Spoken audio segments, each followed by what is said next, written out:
ఇప్పటి వరకు దేవుని కృపను బట్టి చక్కని దేవుని కీర్తనలు మనము పాడుకునే దానికి దేవుడు కృప అనుగ్రహించినాడు. దేవుడి నామానికి మహిమ కలుగును గాక. దేవునికి స్తోత్రం. హల్లెలూయా. పరిశుద్ధ లేఖన భాగంలో నుండి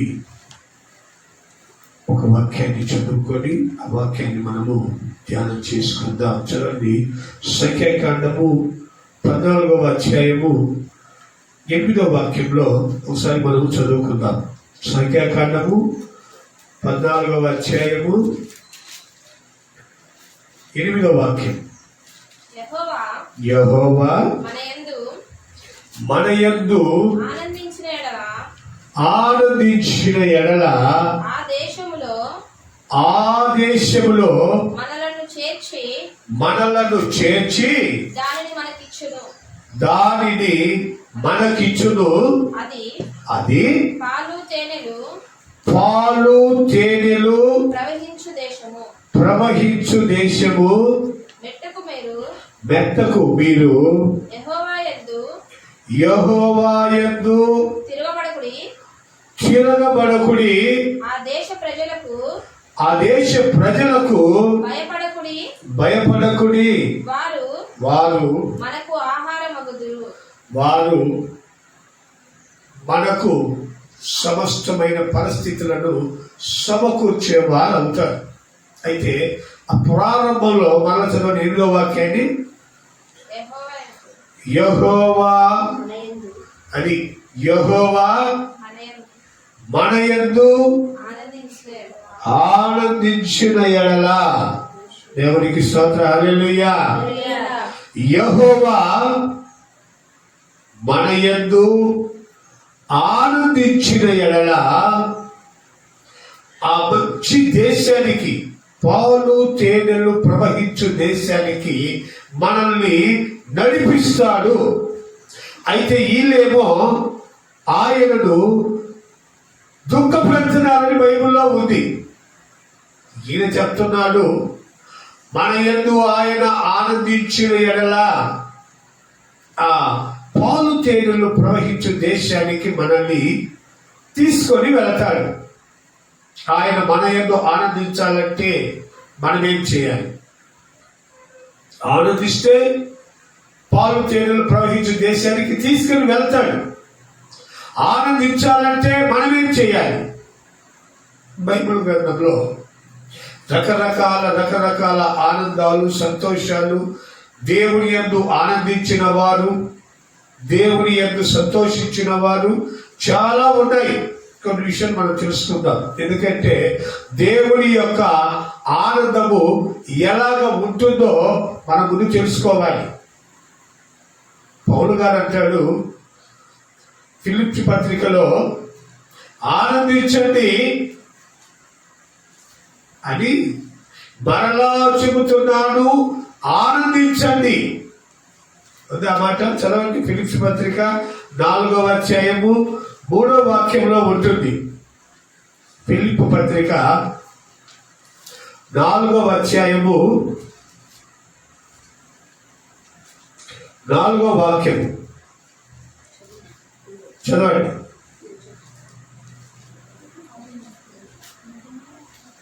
ఫిలిప్పు 4వ వాక్యం. ఎల్లప్పుడూ ప్రభువునందు ఆనందించుడి. మరలా చెప్పుదును, ఆనందించుడి.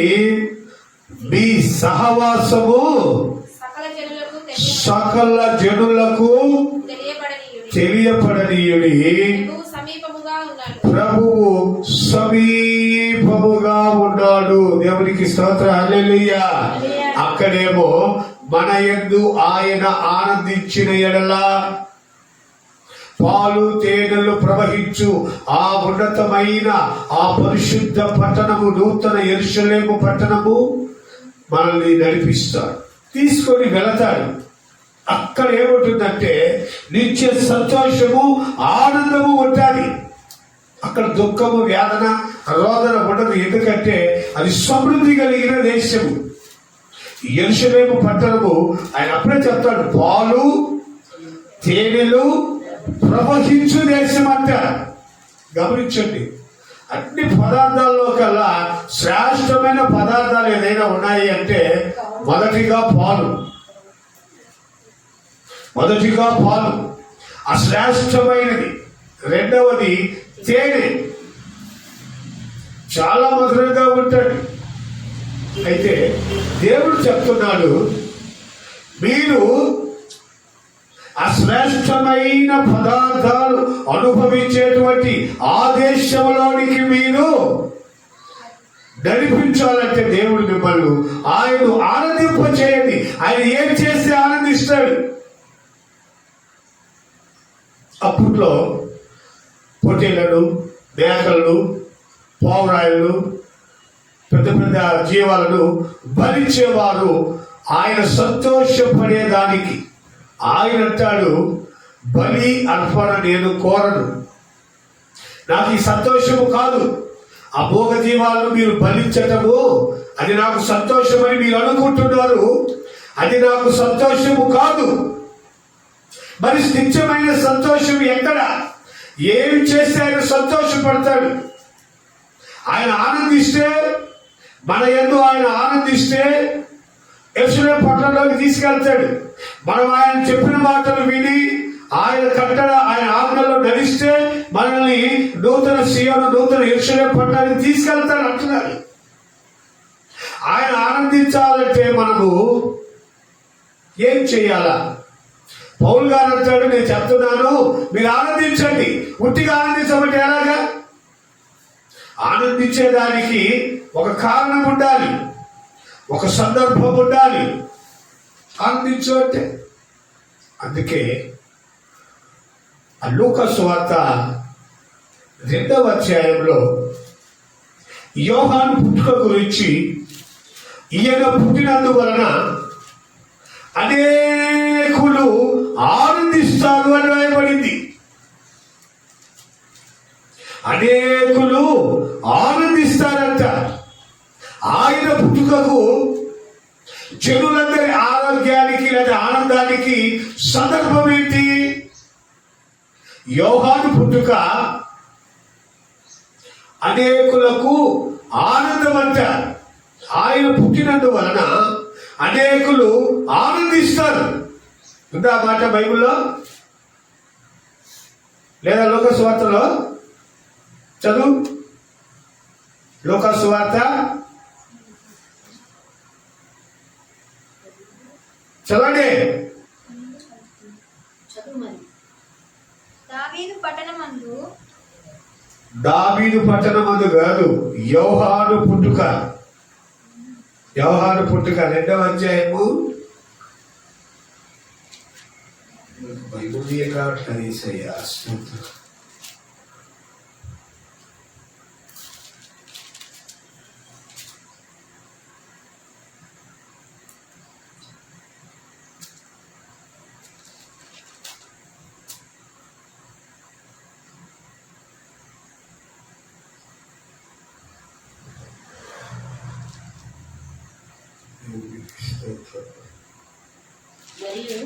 ఎక్కడ?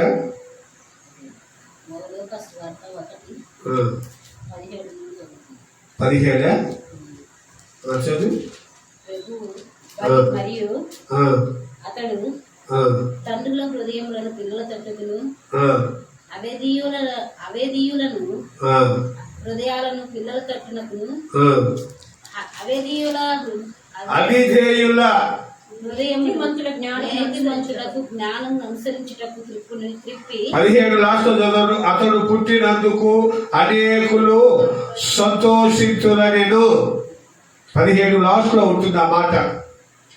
లూకా సువార్త 1వ అధ్యాయము 17వ వాక్యం చివరిలో, అతడు పుట్టినందుకు అనేకులు సంతోషించురనెను. ఆయన పుట్టుక సంతోషము అనేకులకు. మనం చదువుకున్న వాక్యము, దేవుడు ఆయన మన యందు సంతోషిస్తే మనల్ని యెరూషలేము పట్టణానికి తీసుకెళ్తారు. యోహాను పుట్టుక జనులందరికీ సంతోషము, జనులందరూ సంతోషపడ్డారు.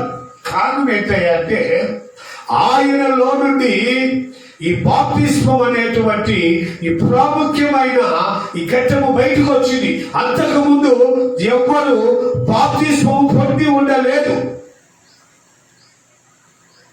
బాప్తిస్మం అంటే తెలియదు, ముచ్చట బాప్తిస్మం అంటే తెలియదు. అనేకులు పాపం చేయటము, గొర్రెపిల్లలను బలిపట్టము, పాపం చేయటము, పౌరాలను బలిపట్టము, ఇది తెలుసుకున్నారు తప్ప నీవు నిలువున బాప్తిస్మము తీసుకొని పరిశుద్ధతలో నడిపించబడాలి. యేసయ్య చెప్పిన మాట, ఇప్పటి వరకు చేసిన పాపాలు పక్కన పడి ఇక పాపము చేయకు. ఎప్పుడైతే నీవు బాప్తిస్మం తీసుకున్నావో, పరిశుద్ధపరచబడ్డావో, ఇక పాపం చేయకు. ఆ మాటకు సాదృశ్యం పెట్టాడు అక్కడ ఈ బాప్తిస్మాన్ని.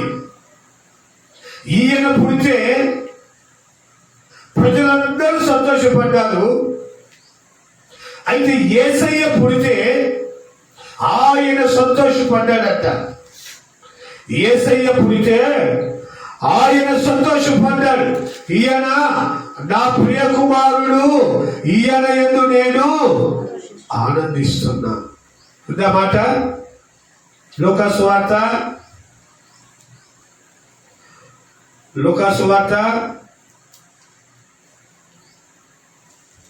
2వ అధ్యాయము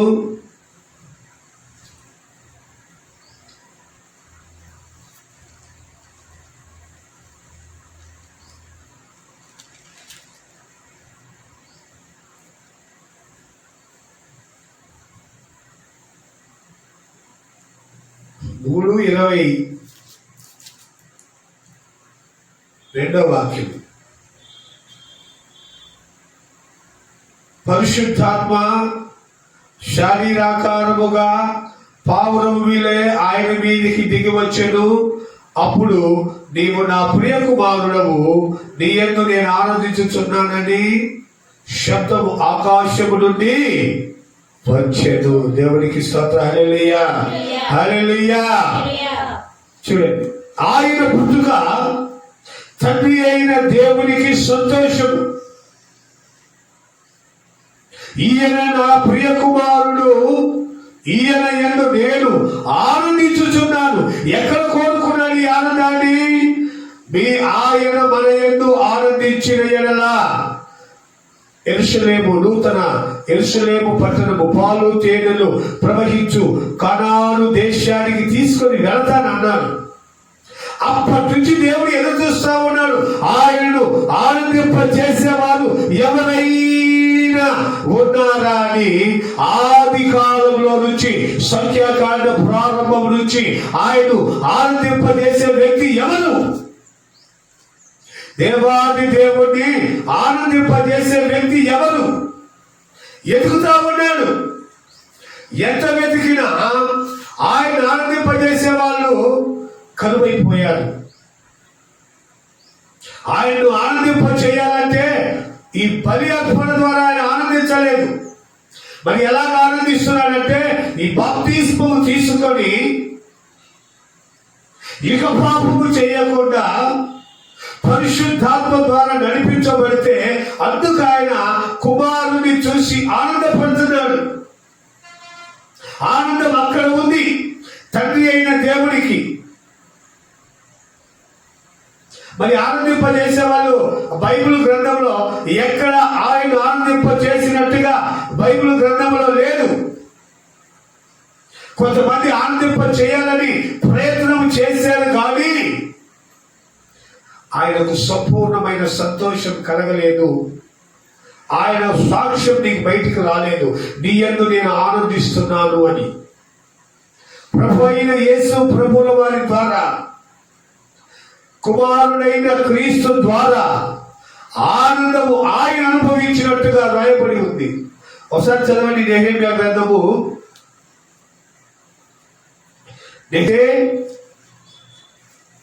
మనము ఫలము పొందుతాం. ఆయన ఆనందించాలంటే,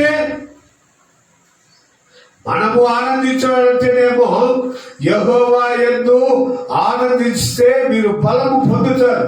పరిశుద్ధాత్మలో ఆనందిస్తే బలము పొందుతారు. ఆ ఆనందము మన శారీరక సంబంధమైన బలానికి సంబంధించింది. మీరు ఆయన యందు ఆనందిస్తే బలం పొందుతారు. మన యందు ఆయన ఆనందించాలంటే అది తెలుసుకోవాలి. మన ఆనందం కొరకు ఆయన చెప్తున్నారు, మీరు దేవుని పరిశుద్ధాత్మలో ఆనందాన్ని అనుభవిస్తే మీరు బలాన్ని పొందుతారు. చదవండి ఇంకో మాట. ఫిలిప్పీ పత్రికలో 3వ అధ్యాయము ప్రారంభంలో ఒక మాట ఉంటుంది. మెట్టుకు నా సహోదరులారా ప్రభువునందు ఆనందించుడి. అదే సంగతులను మీకు రాయుట నాకు కష్టమైనది కాదు, అది మీకు క్షేమకరము. కుక్కల విషయమై జాగ్రత్తగా ఉండుడి, దుష్టులైన వారి పని విషయమై జాగ్రత్తగా ఉండుడి. ఈ ఛేదన అనుసరించి విషయమై జాగ్రత్తగా ఉండుడి.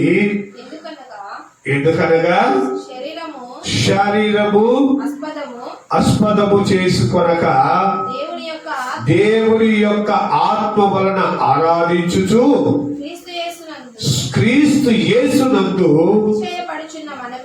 అతిశయపడుచున్న మనమే సున్నతి ఆచరించువారము అని చెప్తున్నాడు. మెట్టుకు నా సహోదరులారా ప్రభువునందు ఆనందించుడి. ఎందుకంటే సున్నతి పొందిన అనేకులు ప్రభువునందు మేము ఉన్నామని వాళ్ళు అనుకుంటున్నారు. సున్నతి యందు ఏది లేదు, పరిశుద్ధత లేదు, పవిత్రత లేదు, వాక్యము లేదు, అందులో ఇది ప్రయోజనము. అందుకే ఆయన అంటున్నాడు, మీరు ఆనందించండి, దేవుని వాక్యము మీలో ఉంది. మీరు దేవుని వాక్యాన్ని వింటున్నారు, దేవుని పరిశుద్ధతను చూస్తున్నారు. సున్నతి యందు ఏమీ లేదు, మీరు పరిశుద్ధతలో ఉన్నారు కనుక మీరు ఆనందించండి. మరలా చెప్తున్నాను, ఆనందించండి. ఈ ఆనందము దేవుని యొక్క ఆ పరిశుద్ధమైన ఆనందం. ఈ ఆనందంలో మీరు కొనసాగితే ఆ ప్రభువు చూపించేటువంటి ఆ నూతన యెరూషలేము పట్టణానికి, నూతన సియోను పట్టణానికి వెళతారు. ఆ పరిశుద్ధతలోనికి వెళతారు. దానిలోనికి మీరు వెళ్ళాలంటే మీరు ఆనందించాలి. మీతో మీ ప్రవర్తనను బట్టి తండ్రి ఆనందించాలి. యేసయ్యను బట్టి, యేసయ్య చెప్పిన పనులను బట్టి, యేసయ్య చేసిన ప్రార్థనను బట్టి, ఆయన పొందిన బాప్తిస్మాన్ని బట్టి ఆయన ఆనందిస్తున్నారు. ఆ ఆనందాన్ని మనం అనుభవించడానికి మార్గాన్ని చెప్పాడు. అనుభవిస్తూ మీరు ఆనందిస్తూ ఆయన ఆనందించే పనులు చేయాలి. ఆయన ఆనందించకపోతే ఉపయోగం లేదు. ఎందుకంటే ఆయన అంటాడు, హృదయం అనే తలుపు దగ్గర ఉండి రాత్రి పగళ్ళు దుఃఖముతో తలుపు తడుతూ ఉంటాడు. మీరు పాపములోనికి వెళ్ళకండి, మీరు శాపములోనికి వెళ్ళకండి, మీరు పాపం వైపు చూడకండి, మీరు పరిశుద్ధతలో నిలబడండి, పవిత్రతలో నిలబడండి అని ఆయన ఆ హృదయం అనే తలుపు దగ్గర తడుతూనే ఉంటాడు. పాపము చేసినప్పుడు, శాపాన్ని అనుభవిస్తున్నప్పుడు, రోగం వచ్చినప్పుడు, రకరకాల పరిస్థితుల్లో ఉన్నప్పుడు మీరు పాపం వైపు వెళ్ళొద్దు, మీరు పరిశుద్ధత వైపు నిలబడండి అని ఆయన వాక్యం మనల్ని హెచ్చరిస్తూ ఉంటుంది.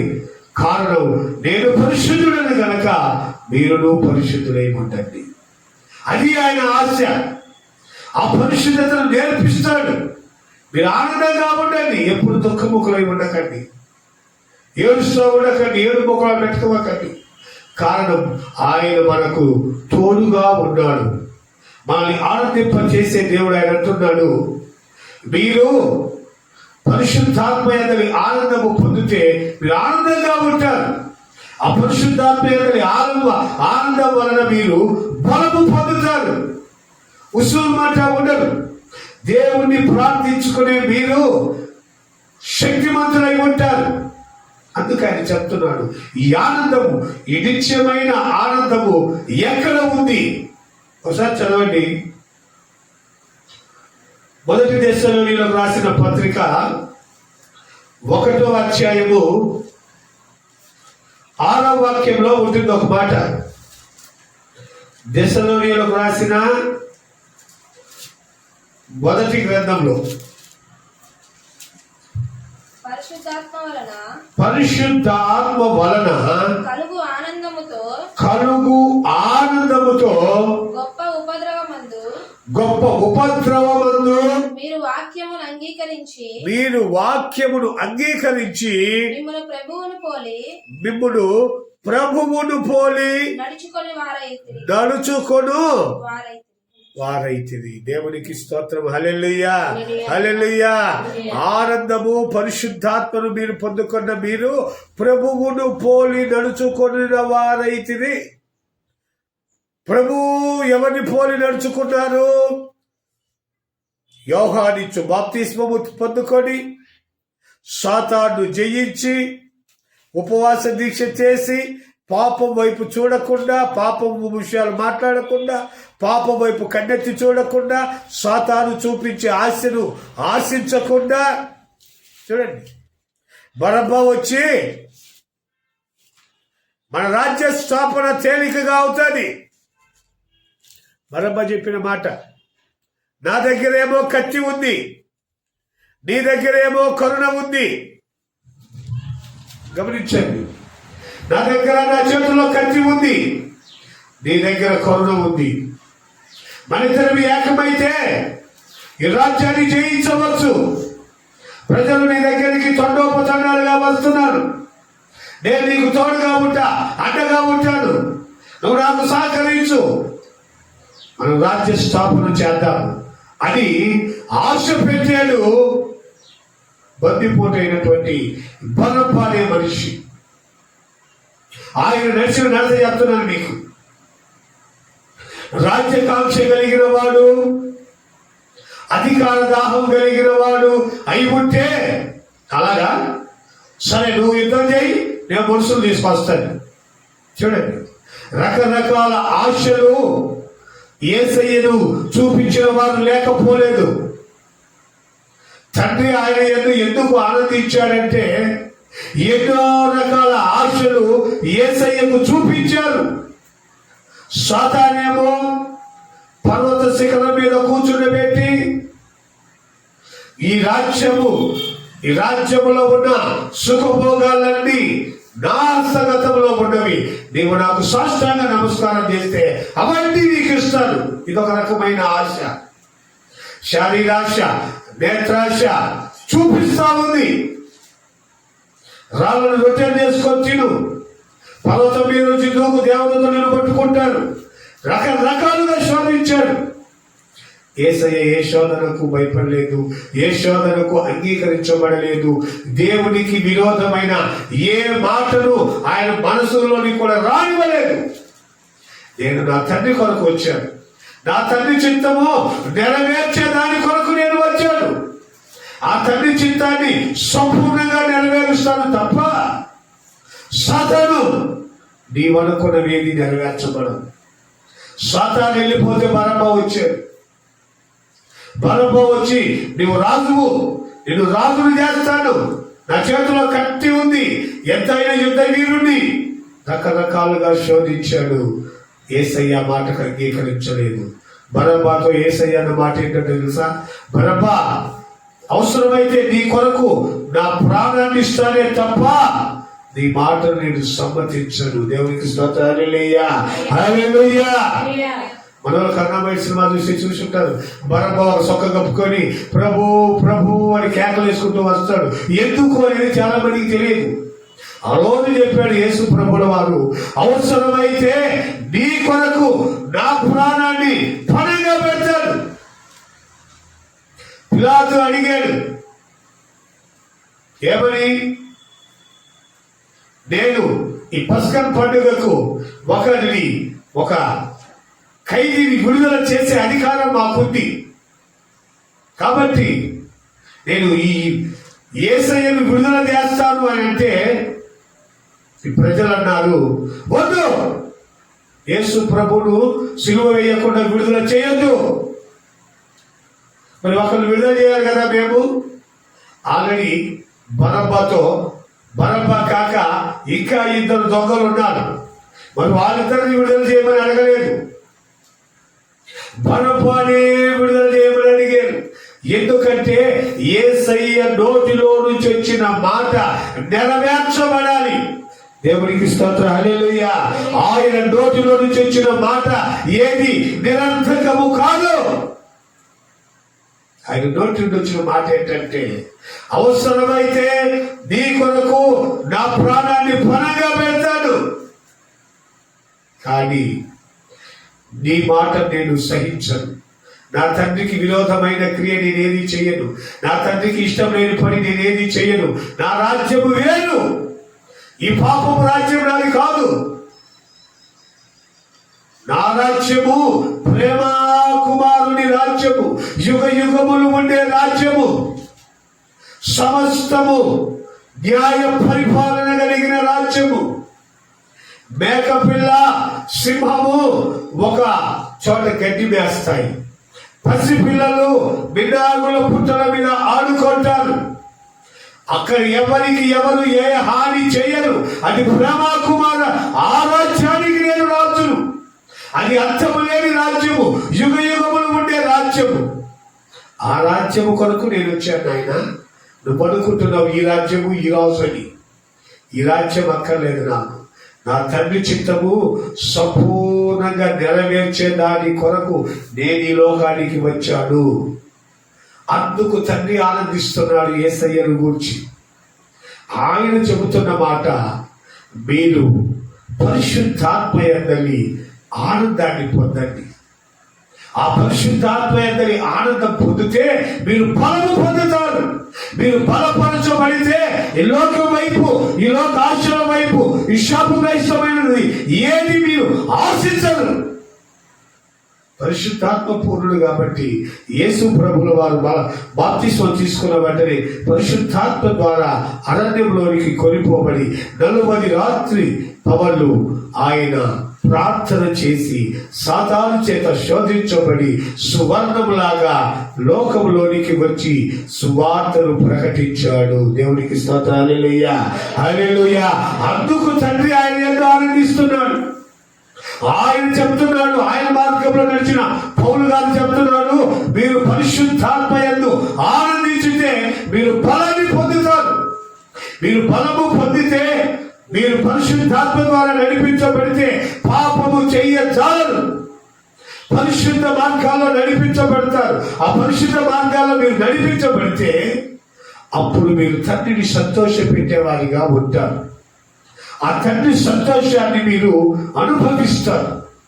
ఆ తండ్రి చేసేటువంటి గొప్ప కార్యాలు మీరు చూస్తారు. ఆయన చెబుతున్న మాట, ఆయన మన యందు ఆనందించిన ఎడల పాలు తేనెలు ప్రవహించు కనాను దేశానికి మనల్ని నడిపిస్తాడు. ఈ దేవాది దేవుడు మన యందు ఆనందించిన ఎడల, ఆయన పరిశుద్ధాత్మలో మనం ఆనందించి, ఆయన చెప్పిన మార్గాల్లో మనం నడిచి ఆయన ఆనందింప చేస్తే ఆయన నూతనమైనటువంటి యెరూషలేము పట్టణానికి, నిత్య సియోనుకు మనల్ని నడిపించగలిగిన దేవుడు. ఇంకో మాట చదవండి, ఆ దెస్సలోనికీయుల పత్రిక 1 దెస్సలోనికీయులకు 1:2 అధ్యాయము 4వ వాక్యంలో ఉంటుంది ఒక మాట, సువార్త మాకు అప్పగించుటకు యోగ్యులమని, సింహాసనము మనకు అప్పగించుటకు యోగ్యులమని, దేవుని వలన ఎంచబడిన వారమై మనుషులను సంతోషపెట్టువారికి కాక మన హృదయములను పరీక్షించుచు మన హృదయములను పరీక్షించుచు పరీక్షించుచు దేవునినే సంతోషపెట్టు వారమై దేవునినే సంతోషపెట్టు వారమై బోధించుచున్నాము. దేవునికి స్తోత్ర. హల్లెలూయా, హల్లెలూయా. ఆయన బోధ ఏ విధమైనదంటే దేవుడిని సంతోషపెట్టేటువంటి బోధ. మనుషులను కాదు, మనుషులను సంతోషపెట్టాలని ప్రయత్నం చేసినా ఉన్నప్పుడు తింటారు, లేనప్పుడు నిన్నే మళ్ళా అంటారు.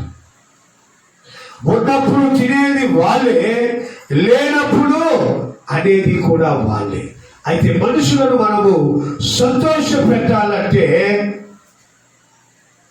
అది వ్యర్థం.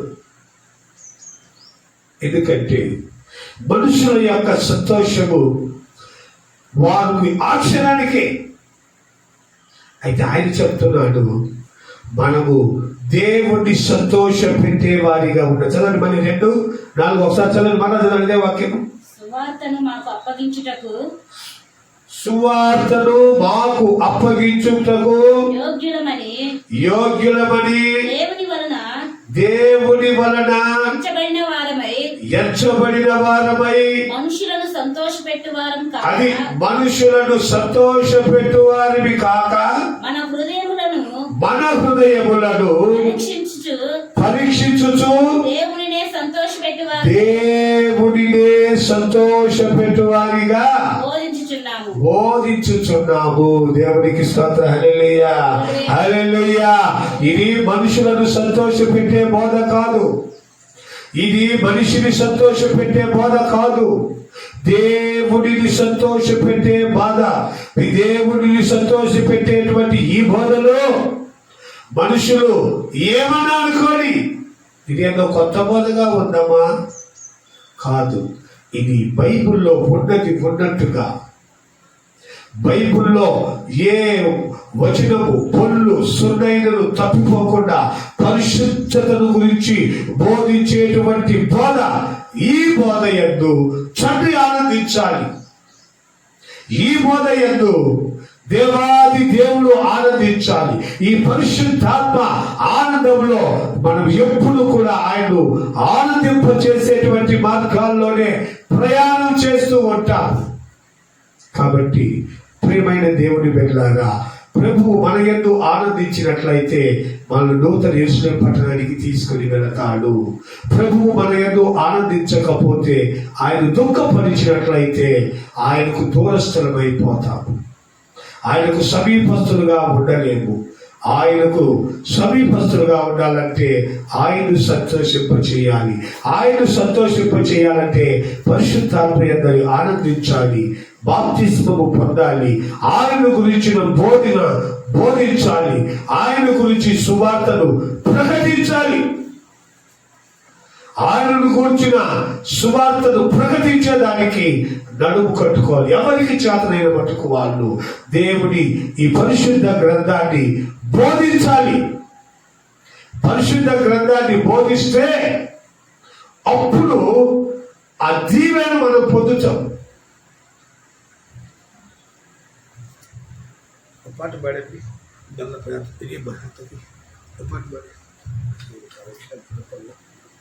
చిన్న పర్లవి ఇచ్చారు పాడు పాడండి.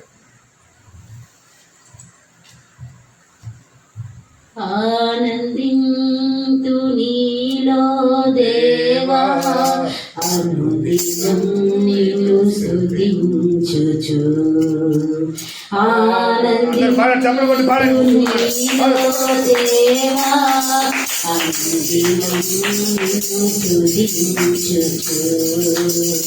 మధురమైన నీ నామమునే, మధురమైన నీ నామమునే మరువక ధ్యానించెద ప్రభువా, మరువక ధ్యానించెద ప్రభువా.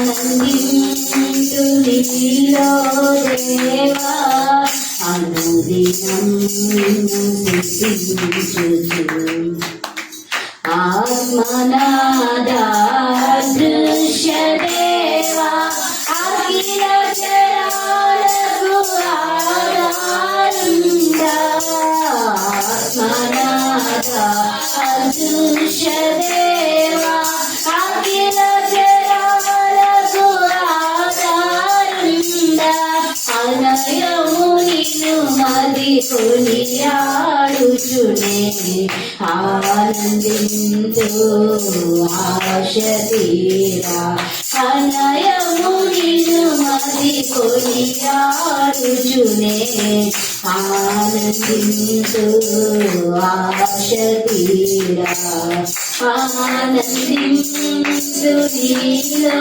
దేవా అనుదినం నిన్ను స్తుతించుచు ఆనందించు నీలో దేవా అనుదినం నిన్ను స్తుతించుచు మధురమైన నీ నామమునే మధురమైన నీ నామమునే మరువసాధ్యానించెద ప్రభువా మరువసాధ్యానించెద ప్రభువా ఆనందించు నీలో దేవా అనుదినం నిన్ను స్తుతించుచు హల్లెలూయా దేవుడికి స్తోత్రం. హల్లెలూయా. చదవండి యోధా పత్రిక చివరిగా చదువుకో ముగిస్తారు. యోధా పత్రిక 1వ అధ్యాయము 24వ వాక్యాన్ని ఒకసారి మనం చదువుకున్నాం. త్రుటిల్లకుండా మిమ్మును కాపాడుకొనుటకును తన మహిమ ఎదుట ఆనందముతో మిమ్మును నిర్దోషులుగా నిలబెట్టుటకు శక్తిగల మన రక్షకుడైన అద్వితీయ దేవునికి మన ప్రభు అయిన యేసు క్రీస్తు ద్వారా మహిమయు మహత్యమును ఆధిపత్యమును అధికారమును యుగ యుగములకు పూర్వమును ఇప్పుడును సర్వయుగములను కలుగునుగాక. దేవునికి స్తోత్రం. హల్లెలూయా హల్లెలూయా. ఈ ఆనందం ఎక్కడి నుంచి ఎక్కడి దాకా తీసుకొచ్చాడో చూడండి.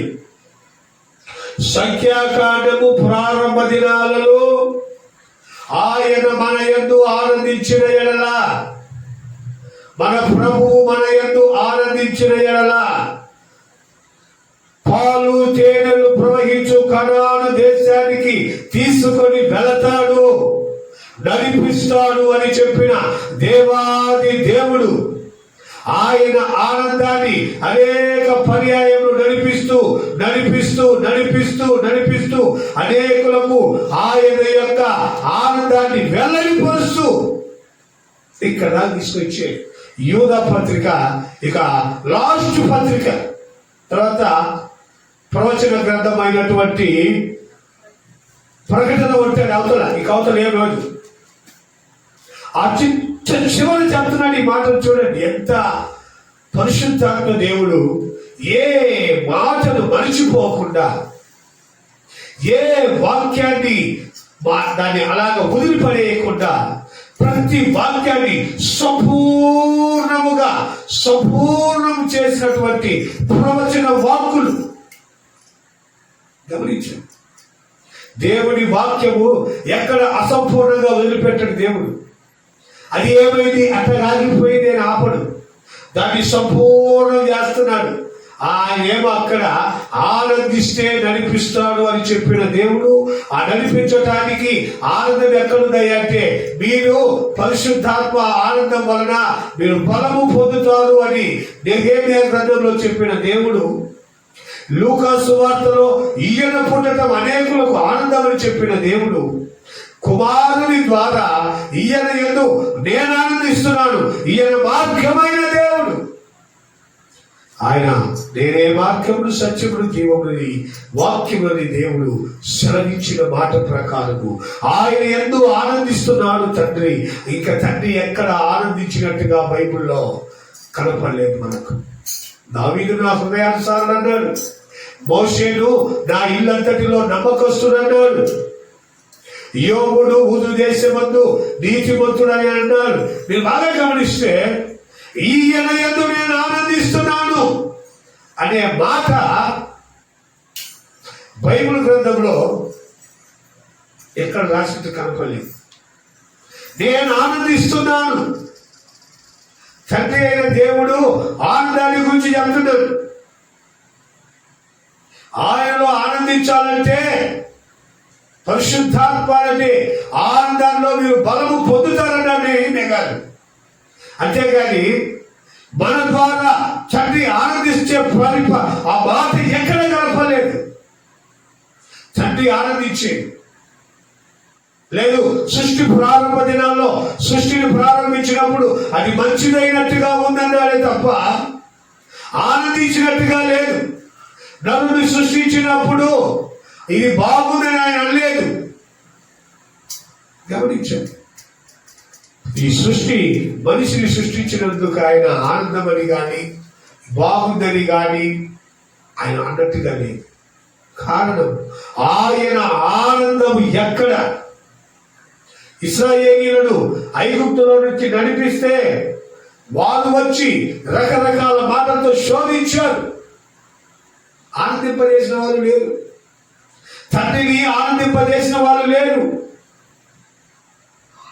ఎర్ర సముద్రము 2 పాయలు చేసి నడిపిస్తే 6 నెలలు నడిచారు కానీ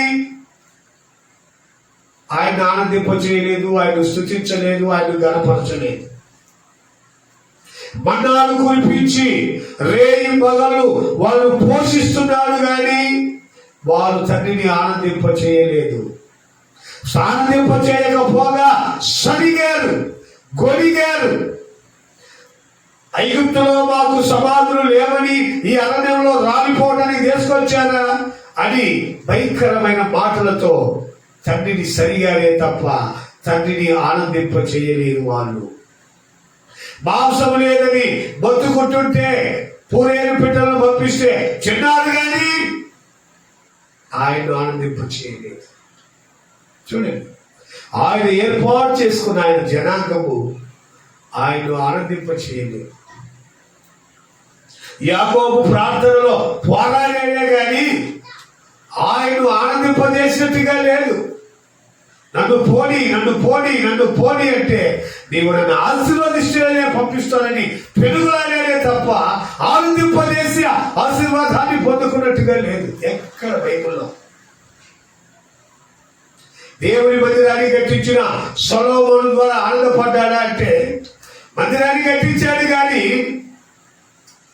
పరిస్థితుల ప్రభావంలో ఆయన దేవునికి అవిధేయత చూపించాడు. ఆయనలో కూడా దేవుడు ఆనందించలేదు. చూడండి, గమనించండి, ఎక్కడ ఈయన ద్వారా నేను ఆనందిస్తున్నాను అన్న మాట కనపడుతుంది. మన ప్రభు అయిన యేసు ప్రభుల వారి ద్వారానే ఈయన నా ప్రియ కుమారుడు, ఈయన యందు నేను ఆనందిస్తున్నాను. దేవునికి స్తోత్రం. హల్లెలూయా, హల్లెలూయా. ఇంకొక చిన్న మాట చదవండి, ముగిస్తాను నేను. యోధా పత్రికలోనే 1వ అధ్యాయము 17వ వాక్యం నుంచి ఒకసారి చదివితే మనం చదివిన వాక్యం సంపూర్ణమవుతుంది. 17వ వాక్యం చదవండి. హానోకు కూడా యూదా పత్రిక 1వ అధ్యాయము 17వ వాక్యం. అయితే ప్రియులారా, అంత్యకాలమందు తన భక్తిహీనమైన దురాశల చొప్పున నడచు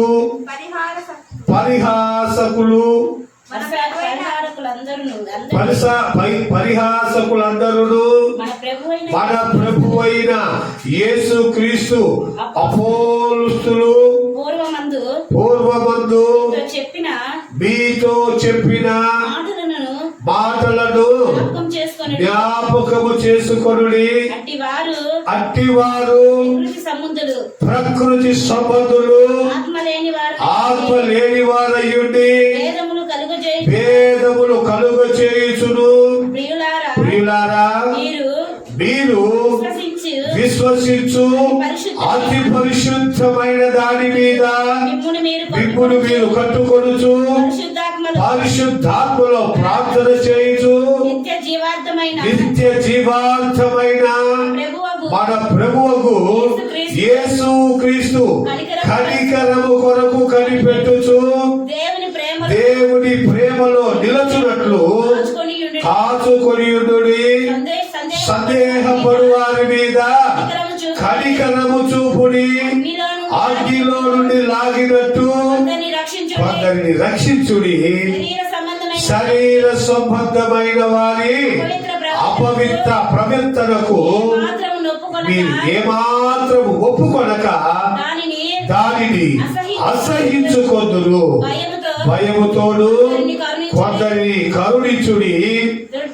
తొట్టిల్లకుండా మిమ్మును కాపాడుకొనుచు తన మహిమ ఎదుట ఆనందముతో మిమ్మును నిర్దోషులుగా నిలవబెట్టుటకు శక్తిగల రక్షకుడైన అద్వితీయ దేవునికి మన ప్రభు అయిన యేసు క్రీస్తు ద్వారా మహిమయు మహాత్మ్యముయు ఆధిపత్యము అధికారము యుగ యుగములకు పూర్వమును ఇప్పుడును సర్వయుగములను కలుగునుగాక.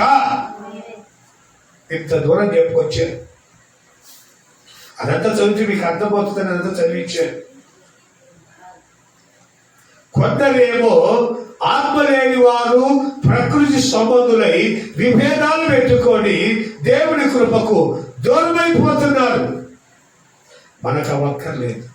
మనకు కావాల్సింది మన యందు తండ్రి ఎలాగ సంతోషిస్తాడో దాన్ని గుర్తు చేసే, దాన్ని మనసులో పెట్టుకోండి, దాని ఆలోచనలో పెట్టుకోండి.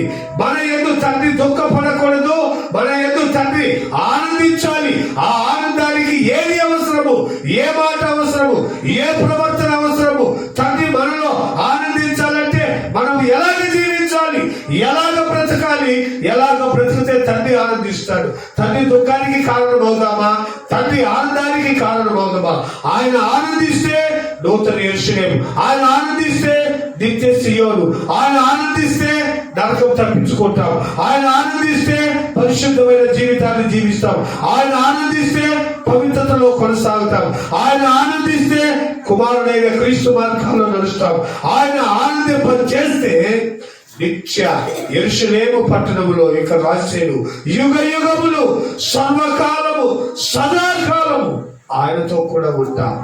ఈ అనిత్యమైనటువంటి అనవసరమైనటువంటి ఈ లోక సంబంధమైన ఆశలు, ఈ లోక సంబంధమైన పరిస్థితులు, ఈ లోక సంబంధమైన ధనము, ఈ లోక సంబంధమైనటువంటి ఈ అదృశ్యమైనటువంటి ఈట మీద మనము మన మనసును నిలిపినట్లయితే కృపను కోల్పోయి ఆయన దుఃఖం పెట్టి ఆయన సంతోషానికి దూరం అయిపోయి ఆయన రాజ్యానికి దూరం అయిపోయి సాతాను సంబంధమైనటువంటి క్రియలకు దగ్గరై కృపను కోల్పోతాం. ఆయన్ను సంతోష పెడితే మనము నిత్యమైనటువంటి పాలు తేనెలు ప్రవహించు కనాను దేశం, నూతన యెరూషలేము పట్టణం, నిత్య సియోనుకు చేర్చబడుదుముగాక. మోకరించండి, కళ్ళు మూసుకోనండి, ప్రార్థన చేసుకుందాం. చక్కని వాక్యముతో దేవుడు మనతో మాట్లాడాడు. ఆయన మన యందు ఆనందించాలని ఆది కాలం నుండి ఎదురు చూస్తున్నాడు, అనాది కాలం నుండి ఎదురు చూస్తున్నాడు. నా బిడ్డలు నన్ను సంతోష పెడతారు, నా బిడ్డలు నన్ను ఆనందింప చేస్తారు, వారి ప్రవర్తన చక్కగా ఉంటుంది, వారు పరిశుద్ధులై ఉంటారు, ఆరాధిస్తారు, ప్రార్థన చేస్తారు, స్తుతిస్తారు, నన్ను ఆనందింప చేస్తారు, నా పరిశుద్ధ మార్గాల్లో నడుస్తారు. ఆయన చెప్తున్నాడు, నేను పరిశుద్ధులను గనక మీరు పరిశుద్ధులై ఉండండి. నేను రక్తవర్ణుడు ధవళ వర్ణుడు. ఆయన గొప్ప దేవుడు. ఆయన దగ్గర మనము అనిత్యులుగా ఉండాలి. నిందల పాలై అవమానాల పాలై పాపంలో శాపంలో ధనాపేక్ష గలవారమై ఉంటే ఆయనకు దూరమైపోతాము. ఆయనకు దూరమైపోతే మన జీవితంలో సుఖము, సంతోషము, నెమ్మది, ఆనందము కరువై పాప ప్రత్యలమైన జీవితాన్ని జీవిస్తాము. ప్రియమైన దేవుని బిడ్డ, ఆయన కృప కొరకు కనిపెడతాము, ఆయన దీవెన కొరకు ఆశిద్దాము, ఆయనలో నడిపించుదాము. ఆయన ద్వారా నడిపించబడితే అనేక గొప్ప కార్యాలు మనం చూస్తాం. ఆయన దీవెన ఆశీర్వాదాలు మనం పొందాలంటే ఆయనను ఆనందింపచేసే వారిగా ఉండాలి. యుగ యుగములు సర్వకాలం అని దేవుని వాక్యం చెప్తుంది. తుచ్చమైన ఈ 20 ఏళ్ళు 60 ఏళ్ళ ఈ లోకానికి మనం స్థాపియకుండా నిత్యమైన వెలుగు, పరిశుద్ధమైన వెలుగు, పవిత్రుడైన తండ్రిని ప్రార్థిస్తే మన జీవితాలు సస్యశ్యామలముగా ఆశీర్వాదకరముగా మార్చబడతాయి. అట్టి ఆనంద మార్గాల్లో మనము నడిచి మనము ఆయనను ఆనందింప చేయువారిగా నడిపించబడుదుముగాక. మోకరించి ప్రార్థించిన మనము దేవుని ఆనందం కొరకు మీరు ఒకరు ప్రేరేపించబడిన వారు ప్రార్థన చేయండి. ప్రేరేపించబడి వాళ్ళు ప్రార్థన చేయండి. స్తోత్రం దేవా, స్తోత్రం. అయా నీ వాక్యం ద్వారా నాయన మాట్లాడిన విధానాన్ని బట్టి నీకు స్తోత్రం నాయన. అయా మనుషులను సంతోషపెట్టేవారు కాక నాయన, నేను ఏ విధంగా సంతోషపెట్టాలో నాయన అట్టి ప్రార్థనలు మాకు నేర్పించండి నాయన. విధేయత మాకు నేర్పించండి తండ్రి నాయన. నీకు స్తోత్రం నాయన. అయా కొందరినైనా అగ్నిలో నుండి లాగినట్టు కృప చూపెట్టి తండ్రి నాయన. నీకు స్తోత్రం. అయా ఈ లోక ఆశల్ని విడిచి నాయన నీ ఎదుట నాయన విధేయత కలిగిన వారమే నాయన. అయా కొందరినైనా రక్షించుటకు కృప చూపండి తండ్రి నాయన. నీకు స్తోత్రం నాయన. అయా నాయన నీ కుమారుని అందు ఏ విధంగా ఆనందించావు నాయన. అయా మా ఎడల నీవు ఆనందించుటకు నాయన చూపించండి తండ్రి.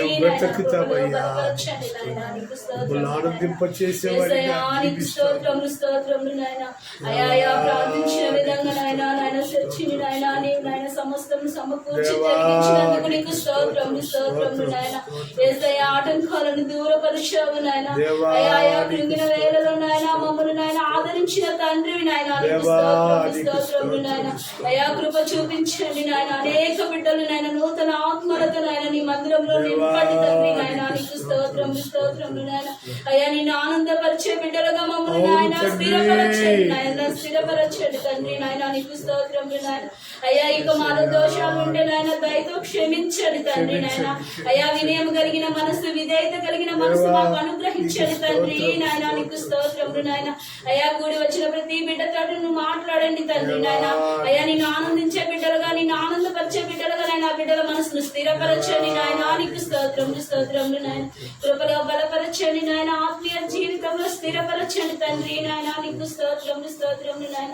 అయ్యా రాలేక వెనుకబడిన ప్రతి బిడ్డని మరొక సమయం అంతైనా నడిపించమని నాయన ఈ ప్రార్థన నాయన నీవు అంగీకరించావని నమ్ముచ్చు నాయన. తండ్రి కుమార పరిశుద్ధాత్మ త్రియేక నామములో నడుపుచున్నాం తండ్రి. ఆమేన్. దేవుడు మన ప్రార్థనలకిచ్చి మనందరినీ ఆయనను ఆనందింప చేసేటువంటి ఆ భాగ్యం, ఆ ధన్యత మనకందరికీ అనుగ్రహించి ఆయన కృపగల మార్గాల్లో నడిపిస్తున్న దేవునికి స్తోత్రాలు చెల్లిద్దాం. స్తోత్రం. అలాగే దినపు ప్రార్థనలో పాల్గొన్న దేవుడి బిడ్డలందరినీ ఆయన ఆశీర్వదించి, రాలేక వెనుకబడిన బిడ్డల దేవుడు మరొక పర్యాయం నడిపించి, రాయవర కాలిలో ఉన్న దేవుని బిడ్డలు, ఎస్టేట్ లో ఉన్న దేవుని బిడ్డలను, సుందరై కాలిలో ఉన్న దేవుని బిడ్డల కుటుంబాలను, డ్రైవర్స్ కాలిలో ఉన్న దేవుని బిడ్డల కుటుంబాలందరినీ దేవుడు ఆశీర్వదించినందుకై స్తోత్రాలు చెల్లిద్దాం. ఆయన సేవకు సహకరిస్తున్న ప్రతి కుటుంబాన్ని ఆశీర్వదించి ఆయన కృపలో బలపరుస్తున్నందుకై స్తోత్రాలు చెల్లిద్దాం. వస్తున్న మినిస్ట్రీని, సేవకులను నడిపిస్తున్న నాయకులను, విశ్వాసులు దేవుడు అంతకంతకు వర్ధిల్ల చేసి ఆయన ఆశీర్వాదకరమైన మార్గాల్లో నడిపి మెట్టుకు మినిస్ట్రీని ఆశీర్వదిస్తున్న తండ్రికి స్తోత్రాలు చెల్లిద్దాం. పరిశుద్ధుడా నీకు స్తోత్రం. పరిశుద్ధుడు నాయన, నీ కృపగల హస్తాలతో మమ్మల్ని బలపరిచి నీ పరిశుద్ధ వాక్కులతో మీరు మాట్లాడి మిమ్మల్ని ఆనందింప చేసేవారిగా మమ్మల్ని దీవించమని, మీరు ఎలాగా ఆనందిస్తారో, ఏ విధమైన మార్గాల్లో నడిపించబడితే మేము అయ్యా మీరు ఆనందిస్తారో మీరు విషదపరిచినందుకై నీకు స్తోత్రం. సాతానికి ఎన్నో ఆశలు చూపినప్పటికీ నాయన దేవా నీకు స్తోత్రం. యేసయ్య వాటిని ఆశించలేదు. ఆయన నీ పరిశుద్ధ మార్గాల్లో నడిచాడు. పరిశుద్ధాత్మ నడిపింపులో నడిపించు. అట్టి నడిపింపును మాకు దయచేయండి. అట్టి కృపను మాకు అనుగ్రహించండి. అయ్యా నీకు స్తోత్రం. మీ ఉన్నతమైన దీవెన ఆశీర్వాదాలకు మమ్మల్ని వారసులుగా మార్చి కూటమికు పాల్గొన్న ప్రతి బిడ్డను మీరు ఆశీర్వదించండి. మీ ఉన్నత దీవెన ఆశీర్వాదాలు ఈ సకల కోటి పరిశుద్ధుల దీవెన ఆశీర్వాదాలు అతని పైన ఉంచి నడిపించి వైపు పొందమని యేసయ్య పరిశుద్ధ నామం పేరట అడిగి వేడుకొలుచున్నాము పరమ తండ్రి. ఆమేన్. మన తండ్రి అయిన దేవుని ప్రేమ, కుమారుడైన యేసయ్య కృప, పరిశుద్ధాత్మ దేవుని అన్యోన్య సహవాసము మనకును సకల పరిశుద్ధులకు మినిస్ట్రీకి సదాకాలము తోడయుండి నడిపించును గాక. ఆమేన్. హల్లెలూయా.